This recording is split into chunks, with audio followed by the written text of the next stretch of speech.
hindi ito yung gusto niyong marinig, pero maximum tolerance muna tayo until may bagong sabihin si Pangulong Bongbong Marcos.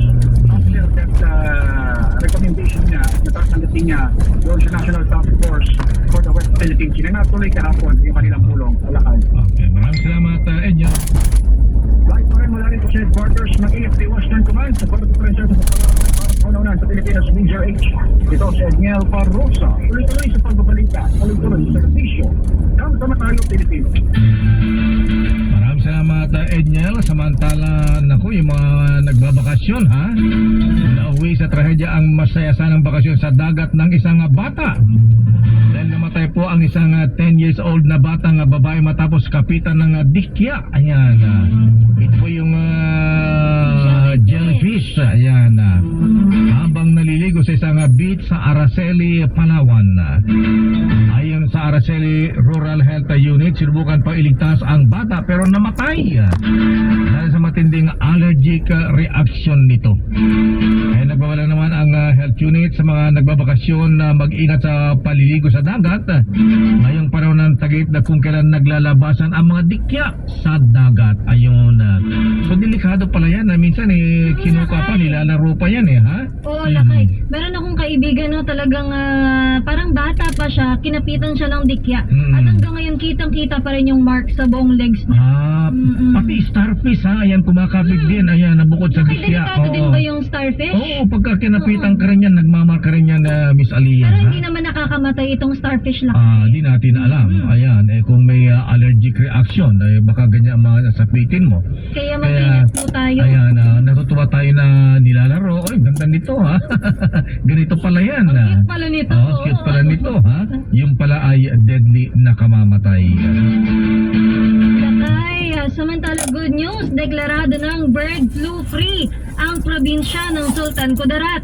Ayon kay Agriculture Secretary Francisco Chu Laurel, ito'y matapos magnegatibo sa avian influenza ang test result ng mahigit 90 days. Anya, luluwagan na ang pagproseso sa poultry products sa loob at labas ng probinsya.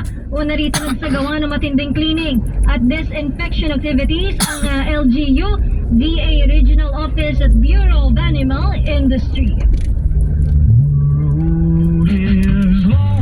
At yan, dalawang isroad mga biyahero ngayon. Ang aming mahaba lalakbayin. Mahaba-habang pila din.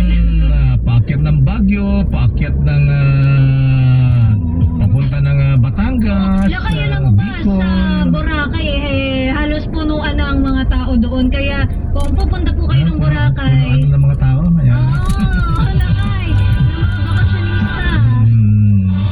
Ayan, kaya asahan nyo yung mga mahabang pila. Ayan. Ayan yung mga habigan, ingat-ingat po tayo lalo sa mga scammers ha. Ayan, narin yung interview natin sa KPLP Chief spokesperson Colonel Jen Pajardo at mula kay Anton Bonifacio ng Globe.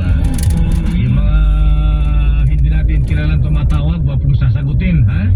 Ayan, mga text messages na kunyari may nanalo kayo, ayan, o kaya may package sa PhilPost, ayan. Kaya ang sabi lakay, don't talk to strangers. Yan. At ayan, nakabuha natin pala tuntuan ng break time. Ako po si Dayo Makalma. Sa ngalan ni Ms. Nea Petso Corpus, ako po si Aliyah Ikatlo. Stay safe. Mga balansyadong balita susunod na Chairman of the Board, Henry Ure at Miss Kay Karen Oyong. Bye-bye. Stay safe. Bye! Growing with Vitamin D3. Nagbibigay ng tangkad at lakas na di mo mahahanap sa iba. This time check is brought to you by ACS Manufacturing Corporation, ISO certified, maker of world-class quality Pride detergent. Skillan. Mag-Skillan. Isang tableta up to 12 hours long-lasting bisa sa paulit-ulit na pay. Champion. Gawang fearless na 60 years ng tapat na walang katapat. Parex Vitamin B1, B6, B12. Para excited.